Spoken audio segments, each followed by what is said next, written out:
Tell us a little bit about that experience.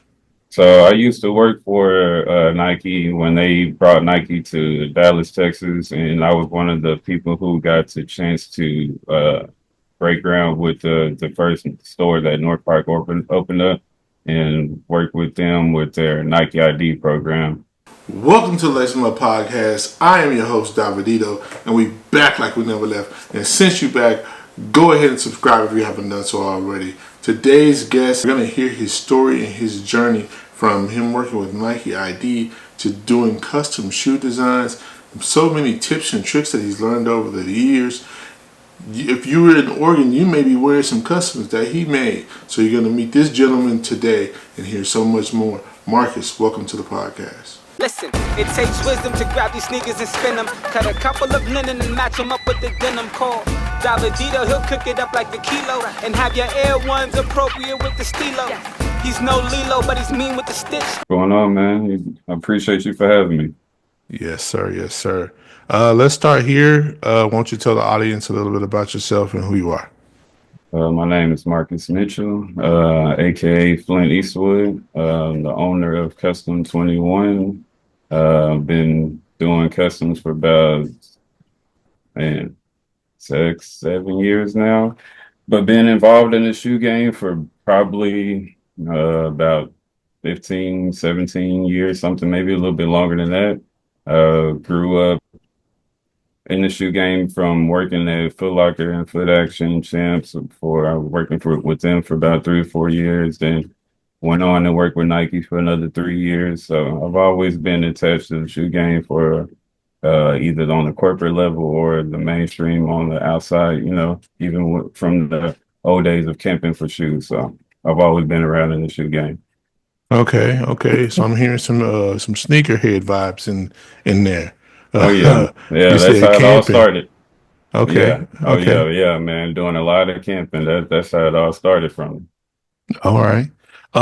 So with that, what is give me your wildest camping story that you have when you was hunting for a pair of shoes, and what shoe was it? Uh, I'll go back to my camping. Okay, so this was the Ben nines. Yeah, it was the Ben nines that were coming out. And man, this is when they were starting to get real strict about camping on actual campus of the property of the, whatever the mall or the whatever store it was. That's when they started getting real strict. So they started having security coming around, and they actually had security make us go across the street to and stay over there because they didn't want us actually on the campus. So what ended up happening was all the people who were camping, now you just disrupted the whole order of where everybody was in line now. Now you got everybody across the street. Well, now you trying to set it up to where it's at a time limit. So you got everybody making a mad dash from across the street, which is probably like a quarter mile, maybe 80 yards, something like that, from maybe a little bit more. So you have to make your way from to get your spot back or wherever spot you were at. So if you were at the back, this is your one chance to get from the back to the front. So you had to sprint from that side of the street all the way back to the door to get your spot back. Yeah. So explain one. So my thought process or my mind and originally goes like, how much stuff do you have with you? You know what I'm saying? Like, so people Man, trying to so scramble. Yeah. Explain okay, that a little so bit. like when you're camping back in the old days, dude, like you either had like a homie and it was probably like five of you guys, and then y'all were just mob up in one vehicle, and most of the time you weren't taking nothing. You had on whatever it was that you had. So if you had food, one person left to go get food. All the other four people maintain they spot in line, and then that's how you know what I'm saying, you rotated it out that way. But other than that, nah, you kept what you had. So you didn't come out there with no bag, no book bag, no all these dudes coming out there with the sleeping bags. Nah, we were keeping it OG core style. So if it was gonna be cold, better put on some long johns and a jacket and keep it tucking like that. But nah, if you had to keep it moving, you had to keep it moving. Yeah. What's the longest you had to sit out to get some shoes? Um, maybe a full day, maybe like something like that, close to it. Like, but that was more like I said, rotating between a couple other people. But yeah, maybe I know the longest I know me personally, the longest I've set out was probably 14 hours. Mm, mm, wow. Yeah. So what? Give me the heartbreak story, right? Like, what was the pair that you was in line waiting for, and you got to the register that they no longer had your size? So it's rare that like during that time I had so many connections with a lot of people, so it was rare that I didn't get something. But on the rarity that it did happen, it was again probably on one of those Ben series because that's when the shoe game started really getting kind of squirrely or whatever. So it was the Ben fives. Again, I knew I was probably like seventh person in line, and I'm a 9.5, 10, depending on if I how bad I want the shoe or not. You know what I'm saying? I can go Yeah, down to a 9, but so I knew my size was there. It wasn't no question. I knew my size. I could, you know what I'm saying? I knew the dudes who were in front of me. I've been talking to them for a few hours, but long story short, get up to the register and dudes say they don't have my size. I'm like, hmm? How do you not have my size? And I've been here 14 hours. I know the people who are in front of me don't have my size. And if they did, it's only one. You're gonna get at least three. yeah. So I should be in that, you know what I'm saying, in that range. And that was the one time. And after that, that's when the shoe game kind of shifted for me and started making me thinking about stuff a whole another way. Yeah. So, um, from working in shoe stores to, trying to hunt down that perfect shoe and then moving into customizing shoes, what made you want to do that and say, I'm just going to customize my own shoe, right? Because one, I guess that let's start with that question. And the follow-up question to that is going to be, um, how does that feel to you? Because I feel like there's a debate maybe in that space of having the original of some type of shoe or versus a custom of it. Yeah, yeah. So I've been able to be in able to say I was in that realm. Like I got in right when it was like taboo to be painting on the shoes. A lot of, OG sneakerheads were against people, taking away the value of what that shoe was and what it should be. And now you're just throwing paint on it and it just, what I'm saying, it's just what it is. So I guess I'll start with how I got into it. So I've always, like I said, I've always been into the shoe game, but I just was in it or customizing shoes before customizing. I didn't even really know about it. So I would have an old pair of Jordans, and you know what I'm saying? After a while, you beat them down a little bit, and now you're just looking at them like, I still like the shoe, but what am I going to do to kind of cover up some of these scratches or a little bit of extra dirt in some places that I didn't know how to get rid of? And I've always been into art, so I've always had paints and stuff around the house like that to be able to do whatever I wanted to do, like as far as like painting the canvases and stuff. So I just took uh, a black marker one day and started blacking out some of the areas that I didn't like. And I had some blue.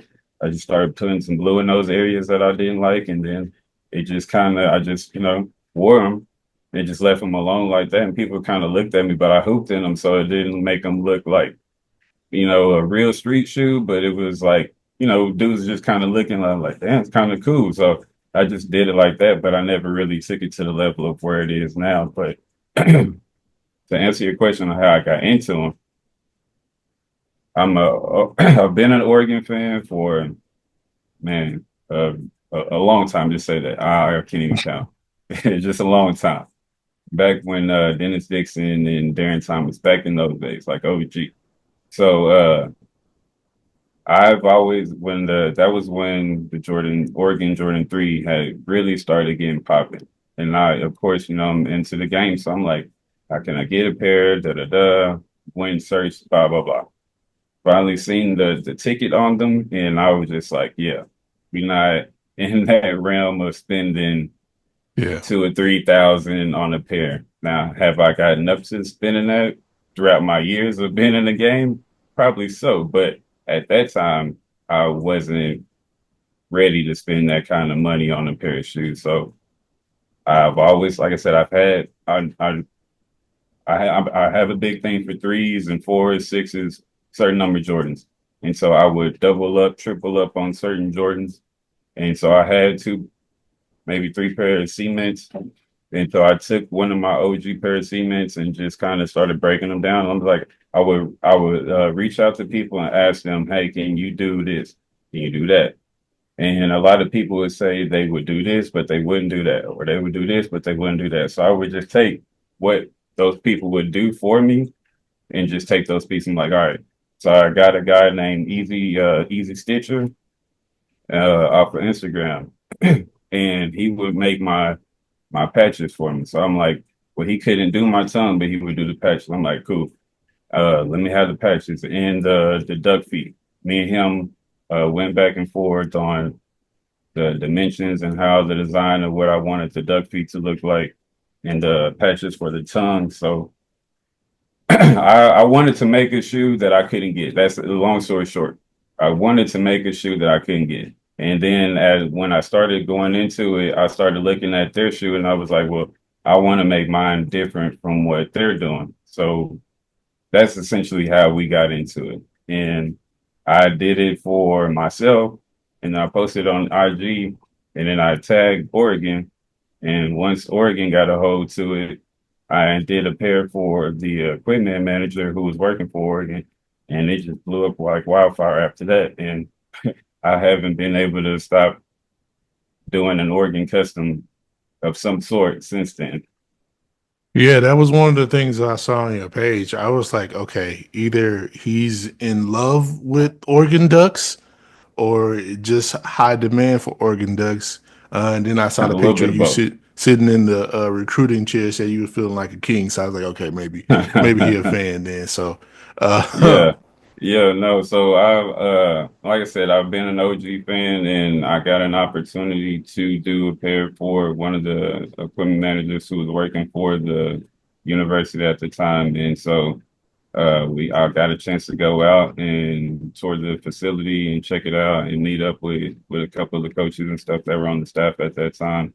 And like I said, just been the rest is history. After that, I've been in touch with a lot of the parents who come and gone, a lot of the players who come and gone through the program. So I'll do stuff for a lot of the moms are for who for the players who are going to the facility or for the programs, and a lot of that stuff like you get like a little care package, but you want a little bit extra. So I got to be the guy who almost all the moms, I don't say moms, but all the parents, all the people who are in Oregon, not I'm one of the main. I'm not gonna say I'm the main guy because there's plenty of people who do it, but I would like to say I'm one of the main people who actually get a chance to do a lot of the stuff for Oregon and for the other parents and staff.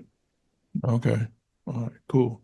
Now I heard you mention say working for Nike. Did I Hmm. mishear that? Okay, Yeah. tell us a little bit about that experience. So I used to work for Nike when they brought Nike to Dallas, Texas, and I was one of the people who got the chance to break ground with the first store that North Park opened up and work with them with their Nike ID program. And so when they brought Nike ID to the storefront, it just kind of, what I'm saying, made sense that's something that I was already doing anyway, because I got in touch with man, like my story with Nike is it's pretty deep. It could go, this interview could go, what I'm saying, forever long. But I got in touch with them through some of the work that I had done. But so anyways, I was working with Nike ID and I worked with them for like 2 years and then I kind of stepped away and was kind of in and out and had to reevaluate what direction I really wanted to go as far as where my trajectory was going with the company. So Okay. Well, okay, working with Nike ID, what were you doing? Like, what specifically so were you when doing? when they brought Nike Nike ID to the storefronts. It was me essentially coming in and helping customers understand how the ID program works. So you Mhm. will have different shoes and understanding, all right, if you want to use this shoe and you want to put this material, let's not put this material here. Let's try and move it there because if you put it there, you're going to wear it there. It's not going to last you long. You know what I'm saying? Just kind of helping give them direction and guidance on where certain materials would last and look better as far as placement goes because the normal person doesn't truly understand like, hey, suede doesn't belong in every area of the shoe. Not all the time. Then because every person doesn't wear a shoe you know what I'm saying, the same way for things to last. Some people are a little bit harder on things, some people take care of things a little bit better. So just trying to help people spend their money in the right way and helping their product last for the length of time that they want to have it. Yeah, so that education and knowledge of the materials and how to operate with them, I would imagine is very, very powerful for you in what you're doing as far as customizing because I mean, just from my little bit of journey that I've had over the years, there's some materials that are an absolute pain in the butt to try to work on, and Yeah. there's some, if I put paint right here, it's definitely gonna crease, Yeah. and potentially crack or whatever the case may Hmm. be, and where those wear points are and all that kind of stuff for toe drag and so on and so forth. So that information has to be extremely valuable, Yeah, for sure. for Because sure. I mean, and I try and let people know as far as when they're designing certain things, like if you want to place it here, I can do it for you, but just know that it's certain materials are not supposed to adhere to certain materials, and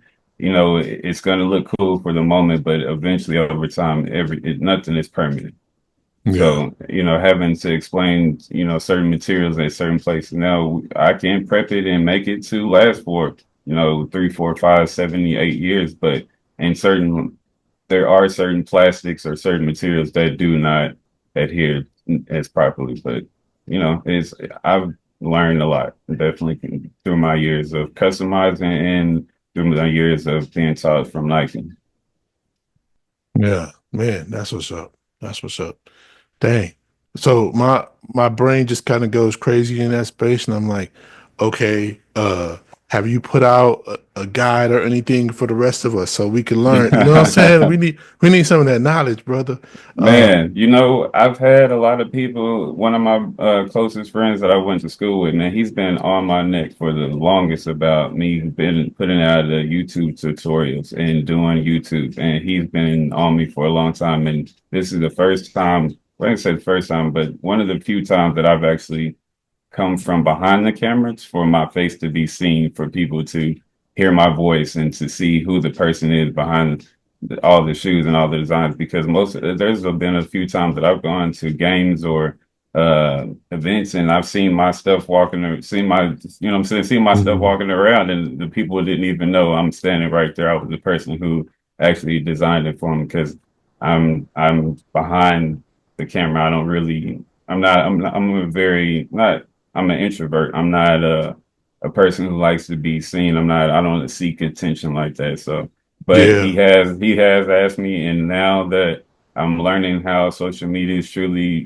shifting, I see that that's the space that I'm probably finna have to get out of my comfortable zone and do something different and step into that space. But I think it's probably coming soon, man. It's definitely coming soon. I can say that much.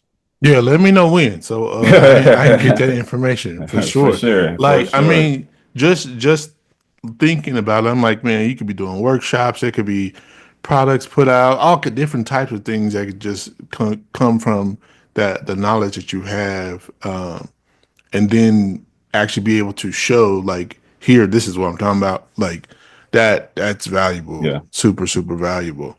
I want to kind of circle back real quick. What got you into art?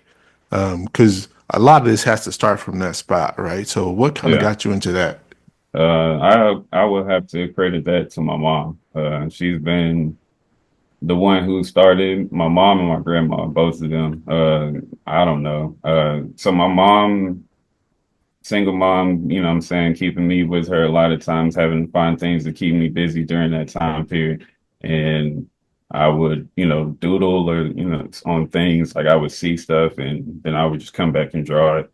And then my mom and my grandma, I guess they took notice to it. And after that, they just kind of kept nudging me into like I play I have older brothers or whatever, so they play sports and I play sports, but they've always were like, keeping that in my pocket for as long as I can remember. So I could have to credit that to my mom and my grandma. They've always been that gas and battery in my back to make me say, that's something that that's a talent. That's God given. Everybody can't do that. Like, I kind of, it's sometimes I have to recheck myself. Like some of the stuff that I do is pretty cool. Yeah, yeah. We could be the biggest critics of ourselves sometimes as we're going through and doing stuff. But it's also great to see the growth, right? Like from Yeah. this is where I Hmm. started and this is where I'm at now, and a lot of it, like we just were talking about, is knowledge of what you're doing and knowledge of materials and so on and so forth. So, um, Yeah. yeah, for sure, definitely. I feel you in that space. Just being a fellow artist. Yeah, I mean, I tell people all the time, like I'm not the best artist by no means. But I can say that I've been able to see the growth of what I was doing from the beginning to what I'm doing now. It's definitely on a different level, a different spectrum. Um, like I said, I'm a modest person. I really don't think that a lot of the stuff that I do is really that crazy, but when I do get those praises, it is pretty. It's very heartwarming. It means a lot when I do hear them because, like you said, we are our biggest critics, so you don't really expect to hear those things. But when you do hear them, it lets you know that you're doing the right thing. Yeah, yeah.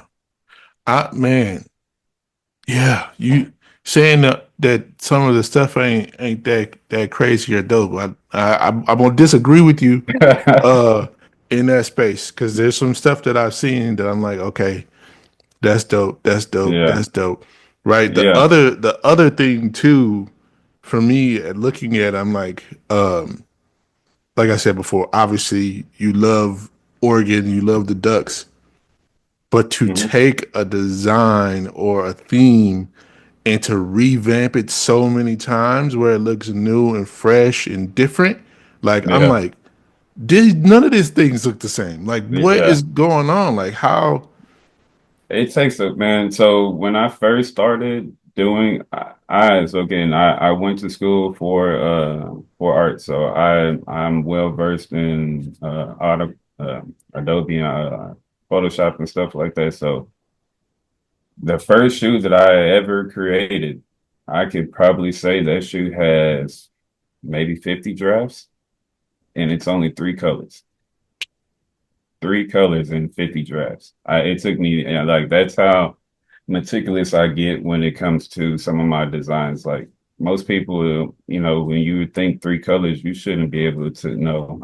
I shifted three colors around and it took me that long just to come up with something so basic, but it resonated with me on a lot of different levels. So, uh, a lot of my designs, I will draw, but sometimes now I've gotten older and gotten more into my craft. I'm like, I don't know, I hate to use this analogy, but I'm gonna use it anyway.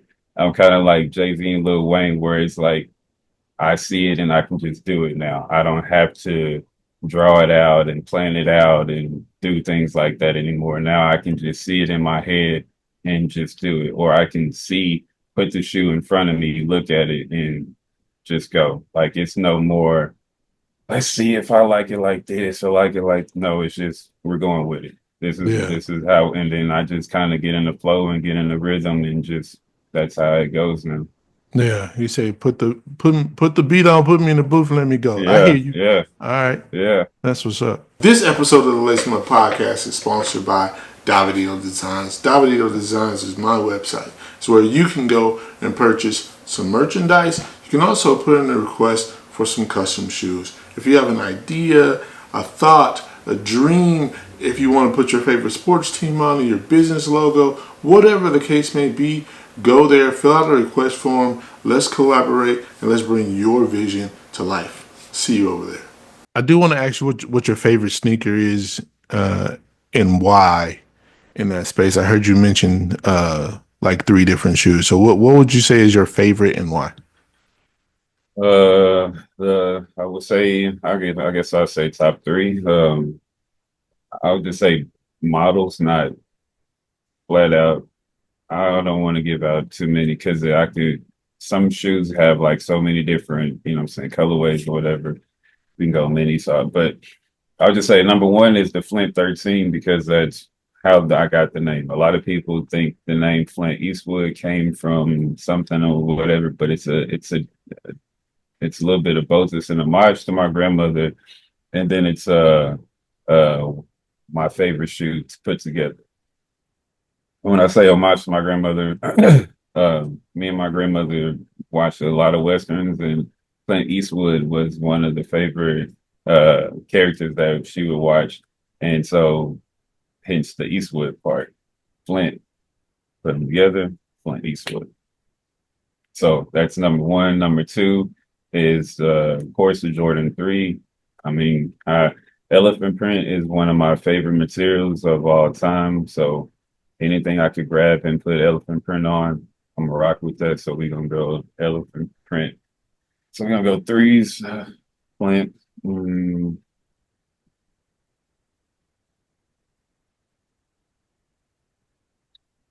Uh, man. I would just say a Nike SB. I don't want to. I can't really think of my favorite one at the moment, just because I've never really been asked that question. But I would say a Nike SB would be number three. Okay. Okay. That's what's up. What would you say has been the biggest thing that you've learned so far throughout your journey?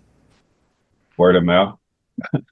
Word of mouth. If you can get your product or whatever it is that you do, I don't care if it's spit shining a pair of shoes. I don't care. Word of mouth. If you can get word of mouth to put you up front and put you speak your name into rooms or positions that you weren't mentioning or weren't in before, that's the best tool or best thing that I could ever say because I've been given opportunities to do things for Penn State, TCU, Oregon. I mean, my former high school, like I've been given just because of word of mouth, not even me being able to put, myself in. Now, once I get presented, I can speak myself up, but just, word of mouth, period. I can't speak enough about that. Yeah. Yeah. Social media can't do enough. Word of mouth is bigger than social media because even the person, even through social media, can only do so much because I can't find you, but somebody else can tell me to go look for you. You know what I'm saying? Mhm. So word of mouth it beats everything. Yeah.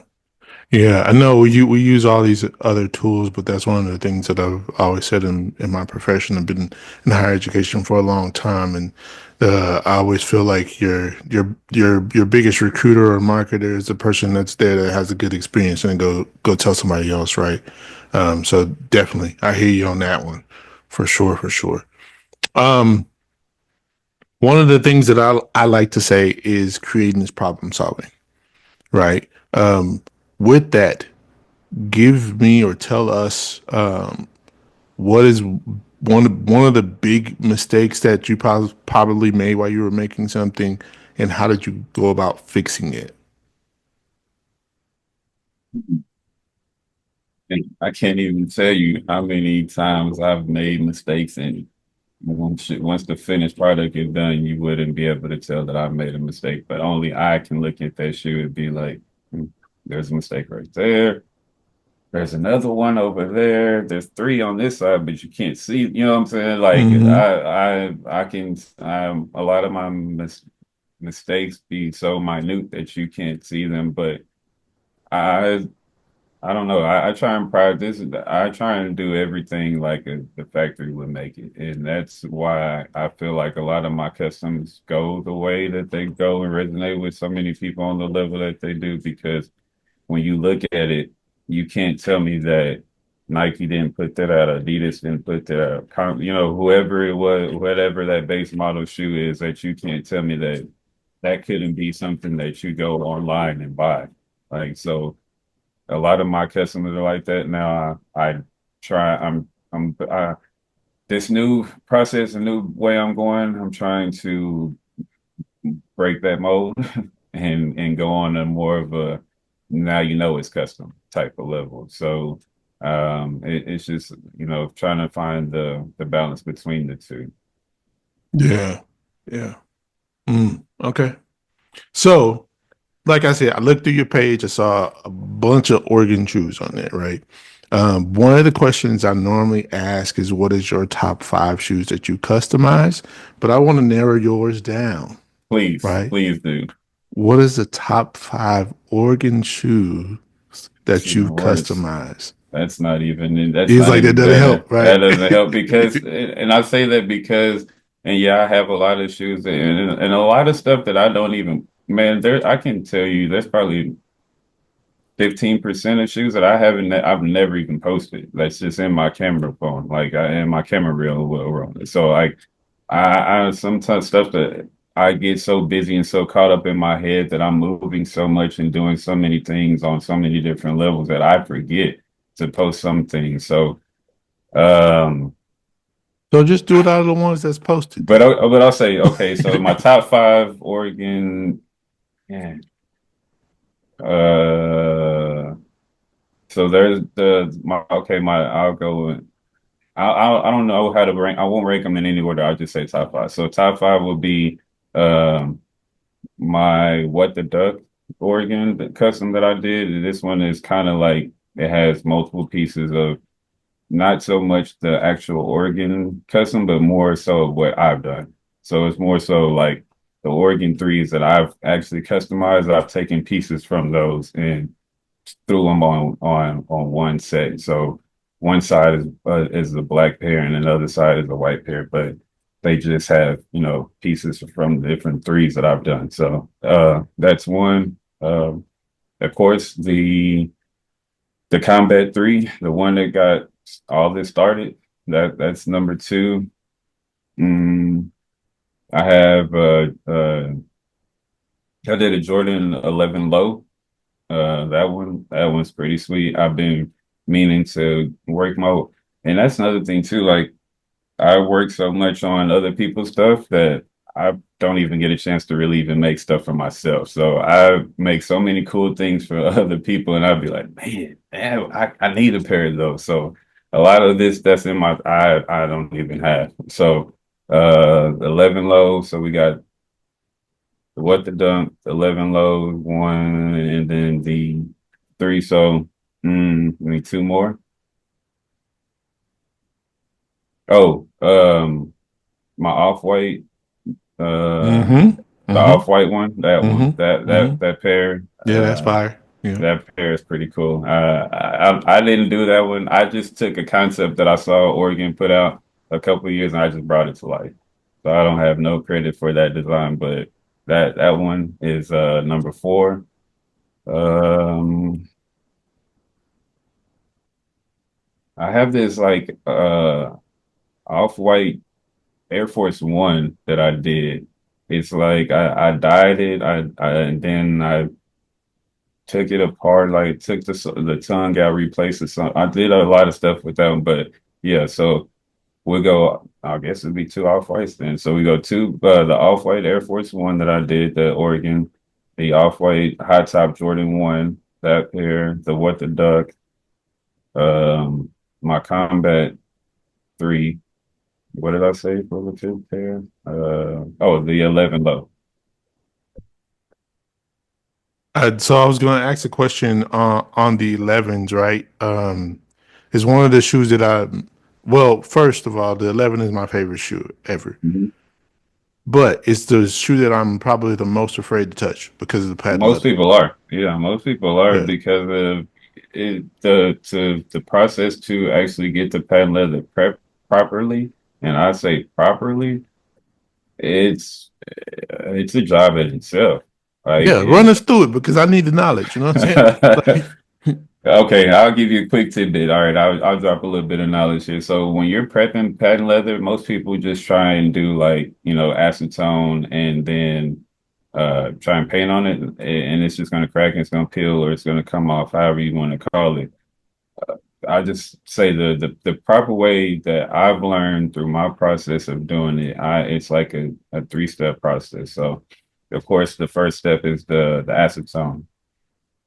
And then the second step is, and here's the crazy part. So I used to, in my day-to-day job, I used to repair cars. So I used to do body work. And this is how I learned about wet sanding. And you wet sand. And so that was how I learned about it, by doing it on a car, trying to get the gloss to come back on the headlight. So I thought about it in reverse. If I wanted the gloss to come off, do it in the same way. So I just took, I use this is, again, I know everybody has their own method. Please do not kill me in the comments. This is just how I do it, and it just works for me. So I use wet sandpaper, and I use actual acetone and water, and just kind of dilute it, and I spray it down, and I'll just work at it and just keep working at it in a circular, and I repeat, circular motion, not front to back, not up and down, none of that diagonal stuff, because you'll run into a good possibility of tearing that material. So don't go front to back, up and down. You'll probably scratch it up or tear that pad leather. So I use, like I said, wet sandpaper with the diluted. I'll just call it diluted acetone. It's a little. I don't even know what my mixture is on that, from 1 to 1, maybe close, something like that. But anyways, that, and in a circular motion until you start seeing that that gloss go away, and you'll start seeing it start fogging up on you. And then once you start seeing it fog up on you, that's when you know you've gotten that I don't know, that plastic shiny top coat, whatever you want to call it. You kind of, you broken that part down. So, and I'll get that. Then I'll take a adhesion promoter, come back, probably 2 coats of that good adhesion promoter, let that sit for a little bit, and after that, come back, spray it down. But a lot of people what grit are we using on the sandpaper? What I use. Let me see. Yo. Yeah, it's wet, thin, so it's a 320. That's what I use. Okay. That's And what's up. it looks like this black. That's what I use. That's what's up. Yeah. Thanks for the game, man. We appreciate it. You know what I'm saying? No problem. No problem. Now we need a series of like 10, 15 of those so we can come watch them. Actually in the process. Yeah. Yeah. All right, man. Well, hey, look, this interview is definitely helping, me come out and open up myself and to do those type of things. So be on the lookout. You'll be one of the first ones I send a link to. Be like, hey, and I'll be giving you a shout out. Be like, hey, man, you're one of the people who helped bring this to the people who've been looking and asking for it for a long time. Yeah, we need it. We need it for sure. The other thing that made me think about is classes. Like people do those different classes you can go to. You know what I'm saying?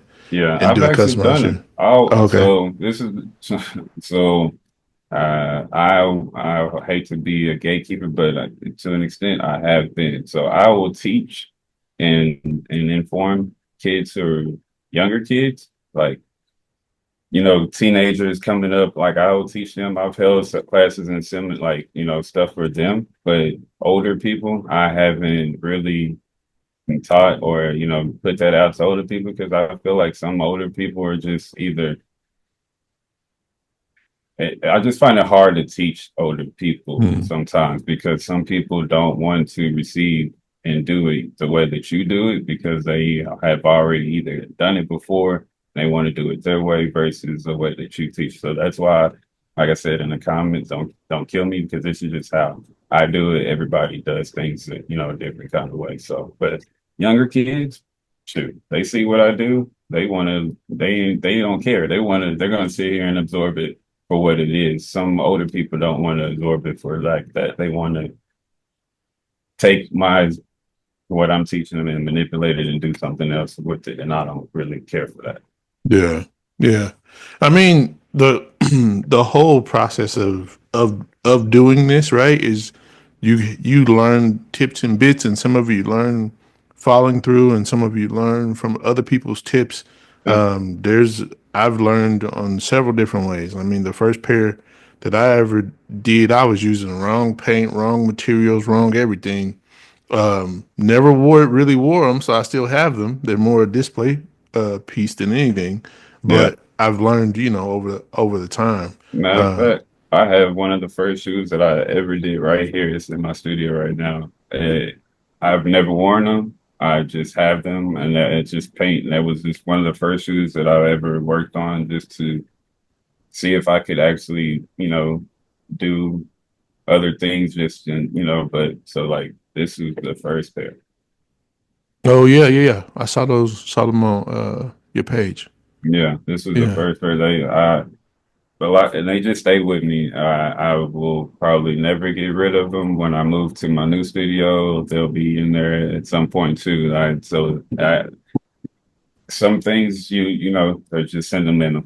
yep, yep. Something just definitely stay with you for sure. I hear you on that. And that was how I got started. Like I said, I just like I said, I've been doing it for a long time, and I saw enough.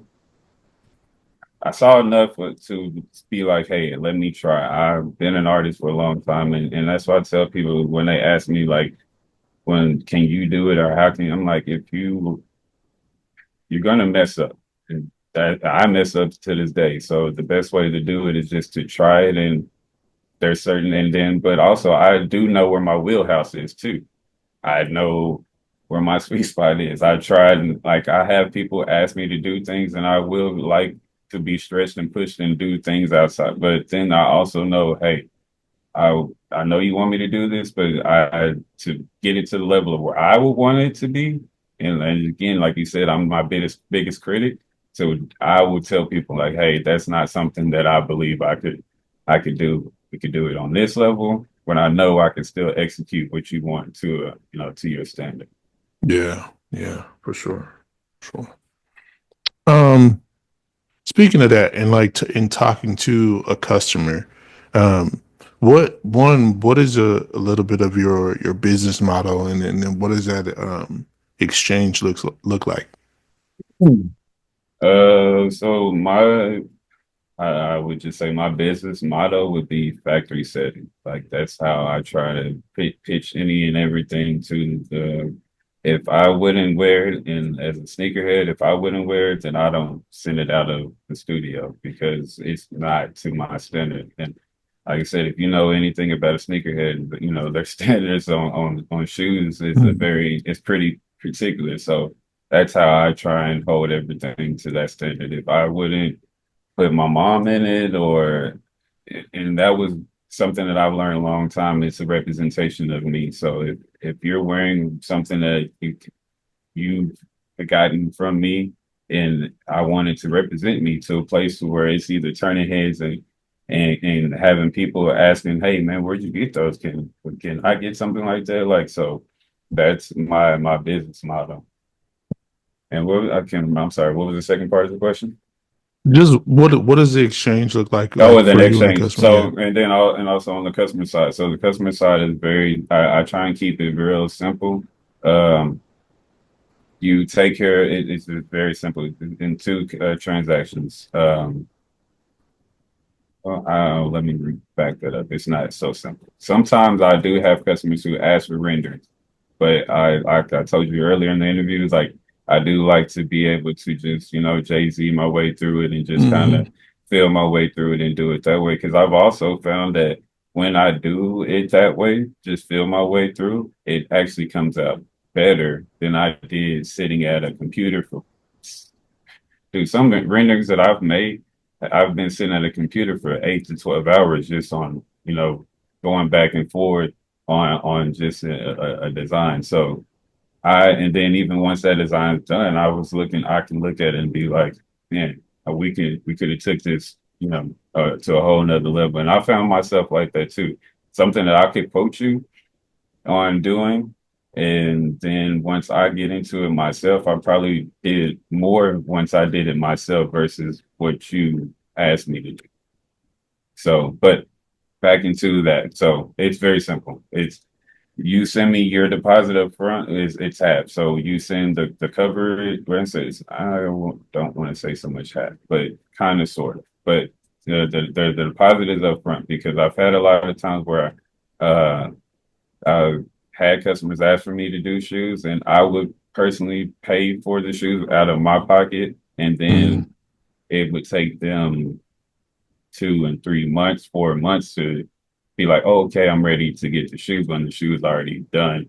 And now I'm sitting here, you know, without payment on my side and the shoe. So now I just do the coverage of the shoe that guarantees your shoe, your spot in my line.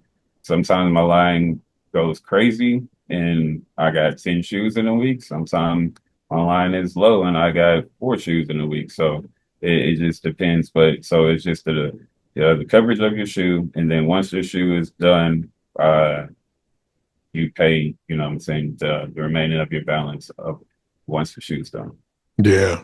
So I don't even go to the store and buy the shoe. I'm like, send me the shoe.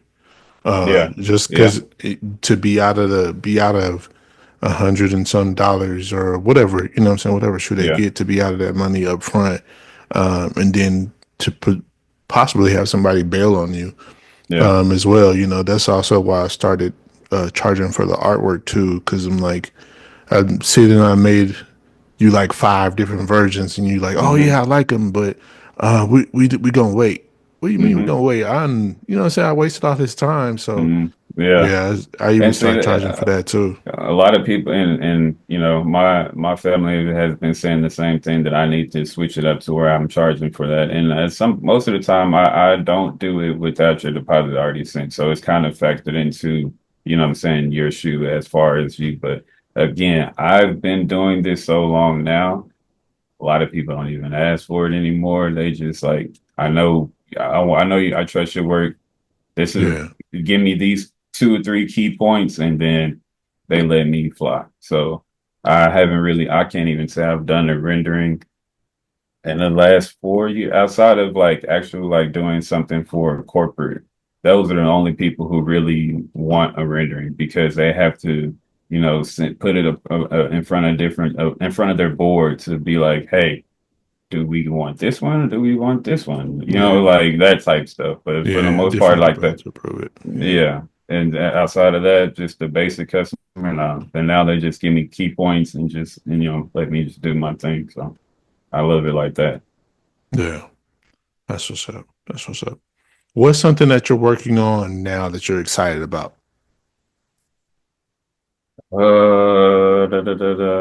I just completed them, but I haven't put them out to the public yet. It's the can I say? Should I say? Uh, when is this going out? When are we gonna hear this? It'll be a few weeks. It'll Okay. be a few weeks. Yeah. Okay. So it'll probably be around that time. So um I have these dunks that I've been working on, and it's called the Febu dunks. So it's for F everybody but us, Mm-hmm. Mm-hmm. which is Oregon's theme that well, I ain't say we, but that they're running with for this is their new mantra, new theme. So I have that I want to release that I have yet to do. Just did something for TCU's baseball team for their coaching staff. So I haven't yet to. So I have some pretty big designs that I haven't. Like I said, some things I have to tuck away because who I've done them for, they don't want me to put it out. Mm-hmm. I have to hold it until they get ready to put it out, and so then I could actually post it on that side too. So a lot of stuff that I'll be wanting to post little snippets of, I really can't post it because some people are pretty good at figuring out what I'm working on, and so Mm. I can't even post, so I have to tuck it away. So that's probably those two are the most recent ones. I have some new stuff that I have a giveaway that I'm actually working on. So um, I guess I can let that be known too. So I'm working on a giveaway um, to put on my website that I have to let just to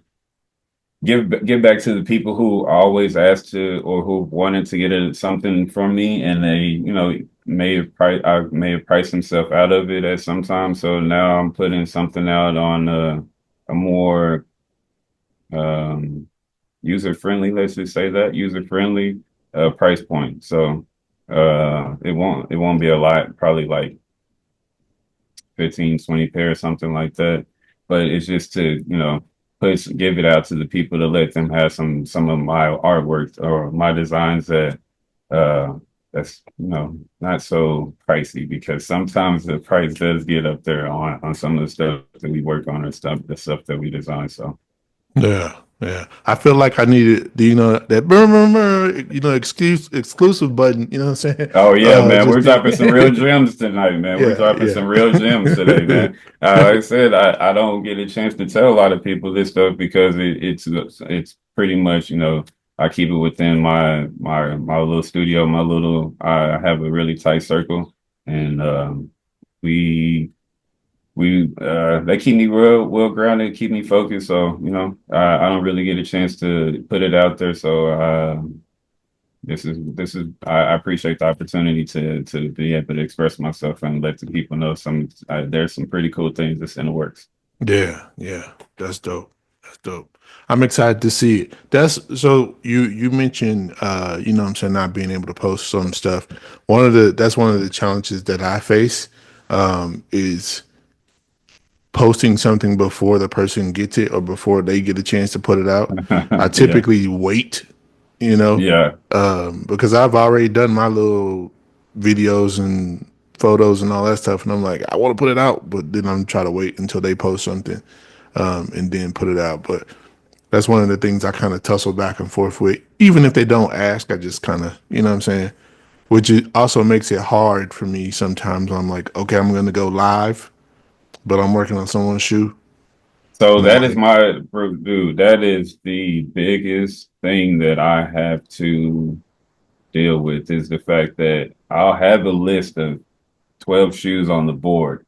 And like you said, I would want to go live, but I can't go live with all 12 shoes that are on the board. So somebody is going to feel like their stuff is not either a priority or being worked on or something of that nature. So that is one of the biggest things that I don't say me, I would just say any artist I would assume probably has to deal with on that level. Is like, if you have multiple orders on that level, it's like, hey, somebody's gonna feel like they're being neglected because they don't think that they are at a priority or their stuff is being worked on at some level. But trust me, you know what I'm saying, we're getting to it. Yeah. yeah, yeah, for real.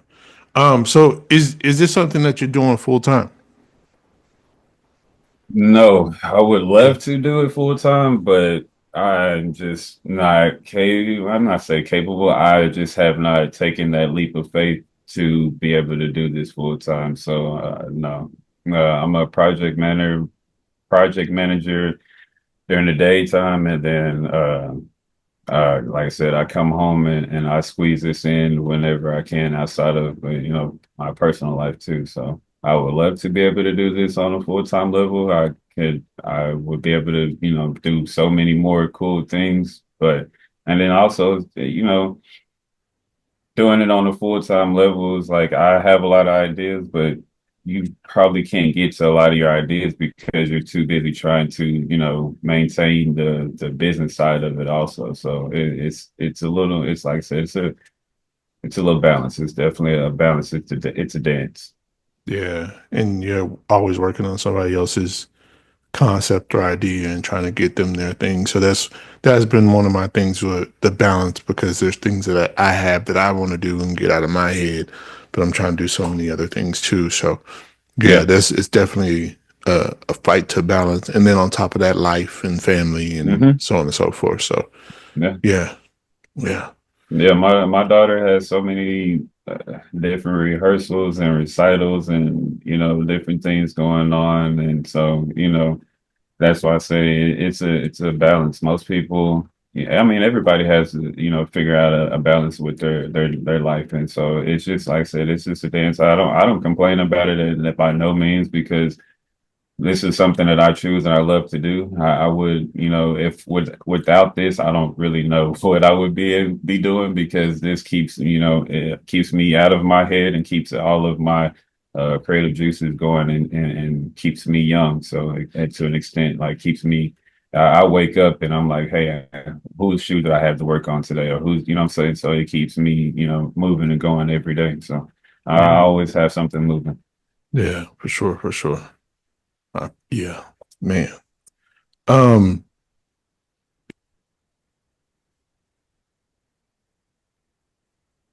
feel like I know I asked you that one already. So, in wrapping up, I'm two questions really quick. Um, if there is somebody who's new, who's getting into this, who's getting into shoe customizing, what is one tip that you would give them?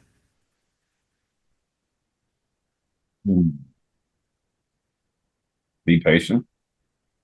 Uh, be patient. I mean, I'm sure there's a lot of different tips that I could probably give you, but I would say be patient because, like I said, I've been doing this for a long time, and I don't and see, and a lot of things too. Like some people get into it just to do it for their friends. Some people do get into it to do it for a celebrity. So, it's all a matter of fact of where you want to, what you're looking to get out of it. But I say just be patient because also when I say that being patient is that's being patient with your artwork. Because when you're on Instagram or TikTok or however social media, however you may consume, whatever it is you may consume, you're looking at somebody you I mean, you're looking at someone else's artwork and you're comparing yourself to that artwork.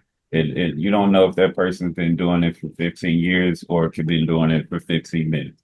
And so you're constantly going to be comparing yourself to somebody else's work. And that's the trap that I fell into when I first started working on and doing customs. I was constantly comparing myself, and now I don't compare myself to anyone but myself.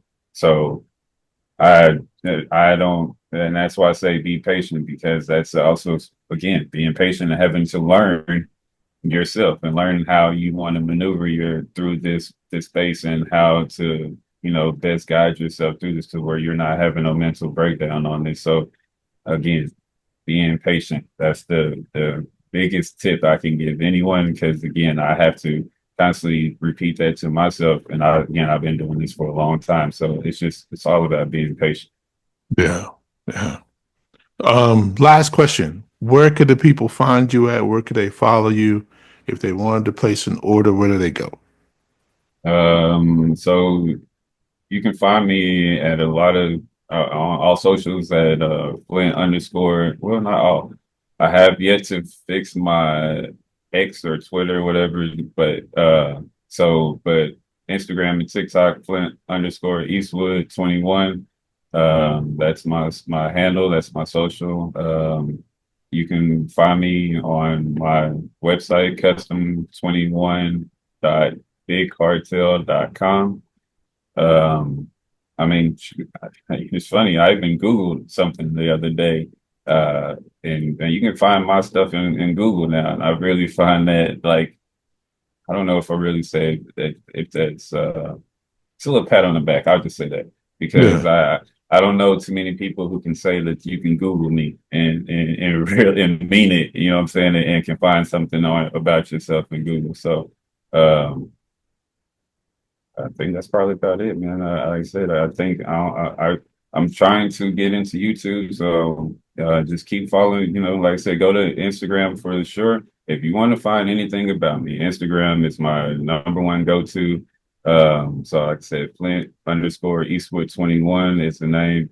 YouTube is coming soon, and I want to try and work into getting what going live. I just have this is you've opened up a door and a can of worms that I'm about to have to dive into. So me, you're gonna have to talk on the private space and figure some things out.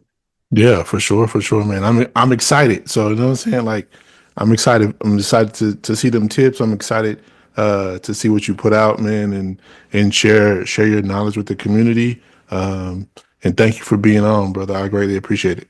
Yeah, man, I appreciate you for having me. Thank you. Once again, that's been another episode of the Lace 'em Up podcast. Thank you for watching. Marcus, thank you again for being on the podcast. I greatly appreciate it. If you haven't done so already, remember, subscribe. Tell a friend and tell a friend. I greatly appreciate it. Until next time, remember, fear is fake. Creating is problem solving. Peace. Listen, it takes wisdom to grab these sneakers and spin them. Cut a couple of linen and match them up with the denim call. Davidito, he'll cook it up like a kilo and have your Air Ones appropriate with the stilo. He's no Lilo, but he's mean with the stitch. Got supreme lean dreams with a season to kiss.